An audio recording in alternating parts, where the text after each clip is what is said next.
on BBC Radio Lancashire, and it's 13 and a half minutes past 5 o'clock. The Lancashire Food Blog. You're in. Good Hello. afternoon to you. Hello, hi.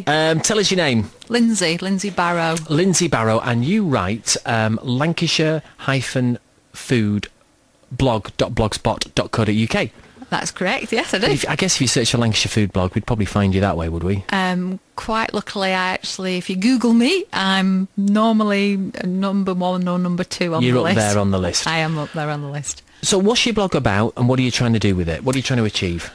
It's a hobby, and I've, over the last few years, been very interested in food and from Lancashire, where you can shop, buy, eat, grow, collect. Everything in the county? Everything in the county. Right. I will spread outside, but I'm particularly focused on local producers, local food initiatives, and just really sort of blogging about what I enjoy. I'm also an avid baker, and I like cooking and making things. So it's I guess when you're baking and cooking, you were kind of at some point in your life looking for ingredients and thinking, why can't I just get this locally? Yeah, to a certain extent. I mean, we're very lucky in Lancashire. We have some fantastic food, both in terms of producers and markets and outlets, and we have a fantastic local food chain to the northwest as well. We're very lucky. We have, and I say it, booths, but other supermarkets are available. Absolutely, yeah. But they're a local supermarket. They are. And they do bother to stock local goods, don't they? Exactly. So, they don't all, do they? No. In fact, it's only them. They're very locally focused. Yeah. I also support farmers markets, producers, local outlets, and I also try and eat in locally produced venues. So I go to restaurants and do little cafes and do food blogs about them, and try and promote them and support them, because they're having a tough time, some of them. Well, that's a sad thing, isn't it? It just seems like just as Lancashire, to me, over the last maybe 10 years, is sort of getting its act together in a food sense. I mean, there are pockets of Lancashire that maybe aren't, but if we look at certainly the Ribble Valley, if we look at bits of Preston, you look at bits of Lancaster, kind of getting themselves together. There are other areas obviously, but there are some sort of dark spots in terms of Lancashire food really being available to buy. But then we get this horrible recession, and it makes it really, really tough for everybody to sell the produce. Exactly, because local might mean that you have to spend a couple of pence more to buy it, but you're getting a much more superior product. But obviously, people are struggling, or to eat out locally, it might seem to be a little bit more expensive to go to the local guy down the road who's using local produce and producing a really fine product, rather than one of the nasty chain pubs and the 2 for a tenner type scenario. Yeah. Not saying microwave food. Yes. In the main, isn't it? Yeah, exactly. And not using nice fresh fruit and veg or meat and fish and whatever. Looking at your blog here, right? Wednesday, the 13th of June, River Cottage Rocks, number 4, Baking Bliss, chocolate and garden mint cake. Chocolate and mint, it just works, doesn't it? Exactly, it does. That was for a blog campaign nationally, supporting River Cottage, which some of you may have heard of, with Hugh Fernley-Whittingstall. Sure, yeah. And there's a food blogger out there who has a River Cottage Rocks campaign month on month, and this month's was Baking Bliss. So I chose a recipe out of a River Cottage recipe book and did my own variation on it and blogged about it. So how did it work? I mean, when you get recipes out of books, sometimes it can be really quite difficult to achieve what the picture is. But I've got a picture here. Is that the one you baked? That is. Yes, that's that my pretty good. Chocolate and mint loaf. I'm a pretty avid baker, and I learnt to cook a long time ago from my grandma and my mum and a few other places. Right. And over the years, my baking sort of got better and better. I have less disasters. I'm actually a member of a clandestine cake club, if you've ever heard what that is. I have not. You better explain it. What is it? It's a group of like-minded people that meet. We bake cake.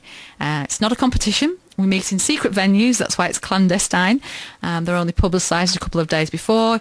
And we meet with our home-baked cakes, normally baked to a theme in a venue, and then we sit round and eat the cake. Oh, it's fabulous. Yes. Oh, that is such a good idea. I love that. Now, would that be, and I hope I don't get this wrong, but is that Mr. Lancashire Blogs through the glass there? It sure is. It is. So as Mr. Lancashire Blogs, did he sample the, what was it called? Chocolate and mint, garden mint cake? You did. How was it? Very good. Scale of 1 to 10, show of hands. 8. Yeah. That's pretty good. Yeah, that's pretty good. I can get 10 out of 10 from him, but Yeah. 8 out of 10, yeah, he does normally get to sample most things. The goodies that I've brought with me today... Oh, look, goodies. Yes, he's already tried those out for you, and he gives those a 10 on the Lancashire Food Blog scale. Great stuff. All right, well, we'll be back talking to you in just a few moments here on BBC Radio Lancashire, and there's some goodies in. I'm told they are vegetarian-type goodies, so that's fantastic. And we'll get to those. We've got to do this first. I'm with Lindsay, who is from Lancashire Food Blog, and I think if you put Lancashire Food Blog in, we'll find you on blogspot.com, which is kind of blogging site. And before we had the travel and John Lennon there, we were saying that it's my turn to try some stuff. So I have in front of me some breadsticks and a jar, and on that jar it says Rivington Pike sauce. Explain, what is it? It's a homemade brown sauce equivalent, should we say, that I make nearly every year from apples from my garden, Right. and dried fruits and vinegar. And So I guess you that's kind the of, result. your HP sauce and your other kind of varieties that you might have, they just kind of copied a recipe that was around for years anyway. Yeah, It yeah. was a fruity sort of sauce thing. Yes, and that's exactly the same. It's I researched on the internet, as you do, brown sauce recipes, and came up with my own variation. And like I say, that's actually made with homemade apples, homegrown apples. Wow. From our trees in our garden, and I tend to make it once a year, and it normally lasts us round about a year, and it's nice, but obviously with cooked meats or with cheese or Yeah. with breads. And Well, as that I sort of- said to you, I'm a vegetarian, but I use loads of this stuff because sometimes just, kind of doing vegetables and doing this and doing whatever you do, and like your quick teas, there's not enough flavour there sometimes. So I use a lot of brown sauce, but this is nice because it's very fruity. It doesn't have the sort of the kick sometimes, the bitterness almost that brown sauce has. Absolutely fantastic. So how are you making this? What kind of preparation time is it? It actually I'm only gonna takes chew, a by the couple of hours to make that, a huge panful of it, and then I preserve it obviously for a year. So we're getting towards the tail end of obviously last year's stocks, and then we will make another. I just love that. Batch. Well, you can have what's left in that jar. That can Really? be yours. Yes, not Fantastic. a problem. I will hang on to that because brown sauce goes with anything, Oh, as it far does. as I'm It concerned. does. You can have it with absolutely anything. Okay, so that's something that you make. What about, when you go to, we're quite interested in, we wander about. We went to the cheese walk. Have you done the cheese walks yet? I haven't done a cheese walk. Well, we haven't really. We got halfway round one, and then we got lost, and so we came back the way we sort of went round on the first half. But it was really good because you can go around some of the dairies at the far end of the Ribble Valley. Chipping. It's from Chipping. You kind of walk round there. But we were a bit freaked out by some cows that were looking a little bit aggressive, and there dear. was like cows with horns. I was assuming they were bulls, if I'm honest, but I didn't like to tell that to my wife.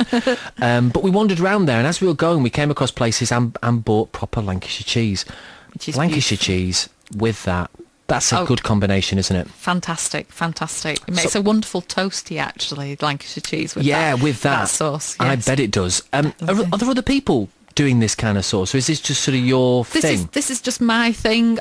We don't commercially sell it. We do give it to friends and obviously associates. But we don't make it in massive quantities. Yeah. But I do other sort of preserves and jams and pickles and cordials and preserving basically the harvest from one year to the next. And not only is it produce from our garden, but it will be produce from the hedgerows as well.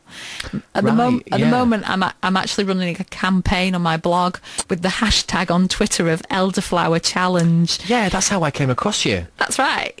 And it's basically to encourage people to post recipes on my blog of elderflower recipes that they've they've got and they've used and been successful with, while you can forage obviously for elderflower currently at the moment. It's the white fluffy flower that's available in the hedgerows.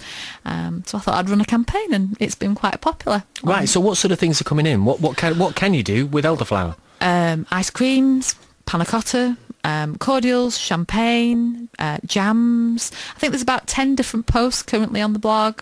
Somebody's done a strawberry and elderflower cream tart. So there's some really nice things on there that will give you, inspiration. I don't think I've ever tried some of that. And you've got some here, have you? I have. I've brought some homemade elderflower cordial with me, and also a mint syrup that I've made for the first time this year as well. Both of them you just let down with water and can be used in obviously cold drinks or in a cocktail is the other thing. Sorbet, if you wanted to go down that route. Yes, I've made a sorbet before with the elderflower. Yeah. And the mint is really, really refreshing. Like I say, it's the first time I've made it this year, and it's beautiful. It's really nice. These are kind of, it is like, I think you mentioned it, the harvest. It's like going back to a time, it's actually quite a few generations ago now, isn't it? But keeping these, they're not crafts, but keeping these sort of processes alive is really important, because we all hear about food security, don't we?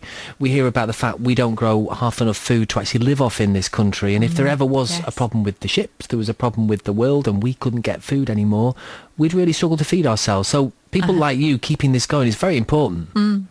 There has been a growth in the last, I would say, sort of 6 to 12 months of a resurgence in sort of preserving and making your home produce. Obviously, A, because of the recession, but B, also programmes like Great British Bake Off and some of the other food programmes that are on there. I mean, particularly Great British Bake Off has led to a massive resurgence in home baking, and that's sort of why the clandestine cake club movement came into formation as well, really, because more and more people wanted to bake cakes, but they'd nobody to eat them for them, so they wanted to share them, and that's how it came about. A lady in Leeds called Lynn Hill set up the movement, and it's just coming up to its sort of first birthday, and it started off with just one group in Leeds, and there's now over 120 across the world. What a brilliant thing. All of my kids, 3 of them, as they head towards leaving home, which one of them has kind of done already, really, we wanted them to be able to cook some basic food, but we also wanted them to be able to bake some cakes and some buns, and that's what we have tried to do with all our kids. And funnily enough, it's my son who is like the cake fiend. He can whiz into the kitchen and knock a cake up in about 10 minutes flat, and it's ready, and it's brilliant. And it's a really important skill, because yes, you can go into the generic supermarket and buy something that's wrapped up in a plastic bag, but if you bake it yourself, it's a different taste altogether, isn't it? Exactly, and you know what's gone into that cake as well. Yeah, I mean, actually, it's my son baking it. I'm not entirely sure, but I go with it. Yes, I'm lucky. I have my own hens as well, so I know where most of the produce is coming from, and obviously you can then buy the organic or the local, flour or butter or cheese or whatever that you're actually putting in your recipe, and you just get a much more superior product. And baking's one of those things. It's about sharing the love, I think. You do put your heart and soul into baking. I find it just chills me out. If you're kind of stressed and it's work and it's this, if you end up just baking something or trying to cook something, it's a real kind of, it's just me, the radio, I'm chilling out, I'm cooking something. At the end, I can eat it. Quick question for you. When's your next clandestine meeting? On the 1st of July. We vaguely know the location of it. We know it's in Leyland. We know it's at a cafe wine bar. But other than that, we don't know the exact location yet. I was going to try and trick you then. Never mind. I won't be finding out. I think I'm going to have to join the club to get involved with that. It is BBC Radio Lancashire, and we're back in the room, 27 minutes to 6 o'clock, and I'm here with Lancashire blogger, Lancashire food blogger. You'll find it if you search that. Lindsay goes by the name of Lindsay, and I'm just trying your elderflower cordial. Really nice. So, literally, this is stuff you've pretty much dragged out of some bushes somewhere. Excuse the phrase. Is that how it works? Pretty much so, yes. I actually am so concerned to make sure that I have purity of supply of elderflower. I actually grow an elder bush in my garden, that I can collect it, knowing that it's not been near the roads or dogs feed on it or anything like that. Yeah. But it's lemons, a little bit of lime, sugar, and elderflowers. Absolutely fantastic. And it's the only thing I've used elderflowers in, not fresh ones, but a particular, how can I put this? It's a cosmetic shop that doesn't test on animals, very popular on the high street, been around for many years. They do an eye gel, an elderflower eye gel. I find that is absolutely brilliant. Are there any other things that you do elderflowers, that you use elderflowers for then? Well, it is obviously a herbal medicine. It's an astringent, and that's why you use it round your eyes. It's Is very it? refreshing. Tell me that. Yes. Right. However, you can use it in lots and lots of different recipes. For, like I say, with milks, with icing, with in a like a crunchy icing, in panna cotta, in ice cream. So it's quite widely used. Obviously, you can then let the flowers mature and then they would become berries and become elderberries, and you can do different things with elderberries and make chutneys and jams, and some people even put them in pies. I maybe wouldn't go there myself because it's a little bit bitter. And of course, you could also make alcohol out of most of them as well. Of course, yes, of course. But you wouldn't do that? Well, I do. Have been known in the past to make a wine or what they call a champagne. Right, you technically can't really call it a champagne because it's not made in Champagne. Because they'll sue you, won't they? Right. They'll come over and sue you. But it's a refreshing, sparkling, mildly alcoholic drink that you can make from elderflowers, or you can make, obviously, elderberry wine as well. Right, sounds perfect. This blogging thing, when did you sort of first think, I love food, I like making stuff, I'm interested in the kind of, the using up of local produce. When did you first think the best way I can address this is doing a blog? Probably about 2 years ago, something like that. My blog's been going for about 2.5 years, and initially I was a little bit lost in the dark as to exactly where to take it, but in the last 12 months, what with the Cake Club and visiting food festivals and local producers and supporting local restaurants and pubs and things like that, it's all come to the fore, and it's like I can help promote them. And now that my blog fortunately has had over 40,000 hits now. I have apparently 999 followers on Twitter right at this moment. So Is I'm cusping the big 1,000. Yes, and I'm taking part in national campaigns now for things like beetroot and other ingredients. Beetroot. I did a campaign. It's lovely in a salad. Fantastic in a salad. Yeah. It's amazing in a butter pie, though. Oh, yeah, actually I could see that. Yeah, well, there's a recipe on my blog for a beetroot butter pie. That looks good. What's your Twitter handle? I'm trying to find you. Oh, there you go. Lindsay Barrow, Lancashire Food. You've got 999 followers. Come on, Lancashire. Come on, follow me. Now. She needs one more for 1,000. It's at Lancashire Food. If you are on Twitter, let's, in the next sort of 5 or 6, 7 minutes that we've got 20 odd minutes up to 6 o'clock, but we've got about 10 minutes left with Lindsay. Let's get that one more. It also has the link, obviously, to my blog on there as well, so it's an easy way of finding my blog.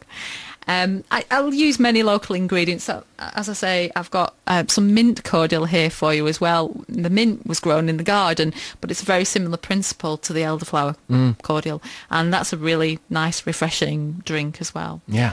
Well, look, we've not got that much time, and I need to get to the cake. Well, I just want to try a bit of that, only for professional purposes, Lindsay. Clearly, what have you got there?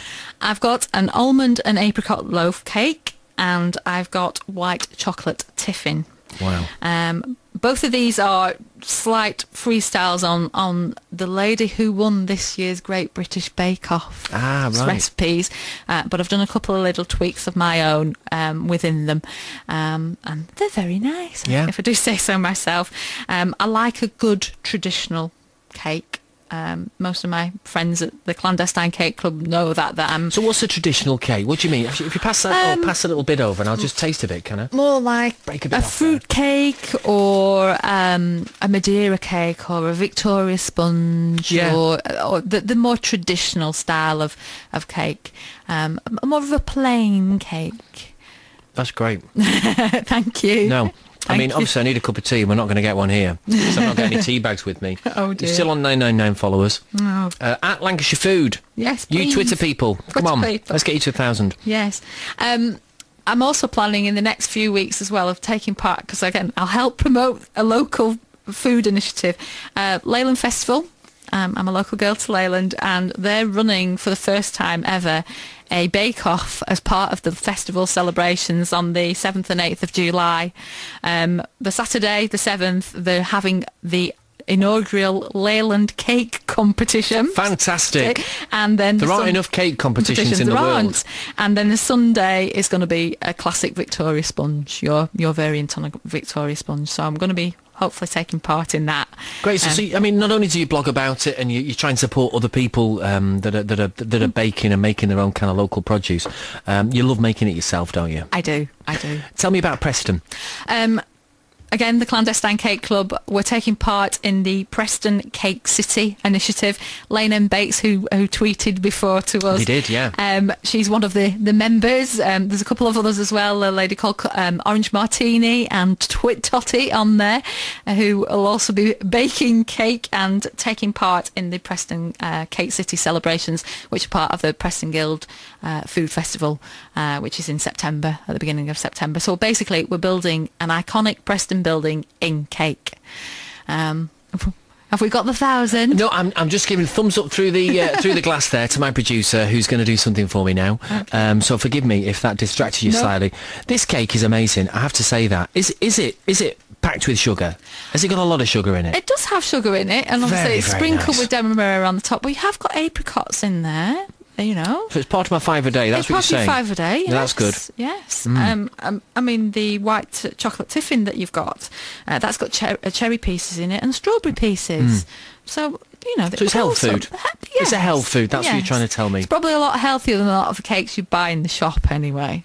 Well, yeah. I mean, I can see that, because the thing about this sort of cake is, it's no preservatives, has it? No. It's not. You're not trying to have a shelf life. It might sit in a sort of a Tupperware or whatever you call it, generic airtight tin. Yeah, a generic airtight tin, indeed, for a few days. But I guess it just gets eaten faster than you'd keep it, wouldn't it? It does. When I take it into work, it disappears normally quite quickly. I love the whole movement, and we've met quite a few really interesting people over the last few weeks, and I think you're all kind of connected, aren't you? You all tweet each other. The lady that was on last week, Ginger Baker. You know her. I follow her. She follows me on Twitter. And you'll see each other at the same sort of stalls festivals. And fairs and that sort of thing. Exactly. So looking at the summer ahead, obviously the Leyland thing you're looking forward to. We've got the Clitheroe Food Festival as well coming up. Are you going to be involved with that?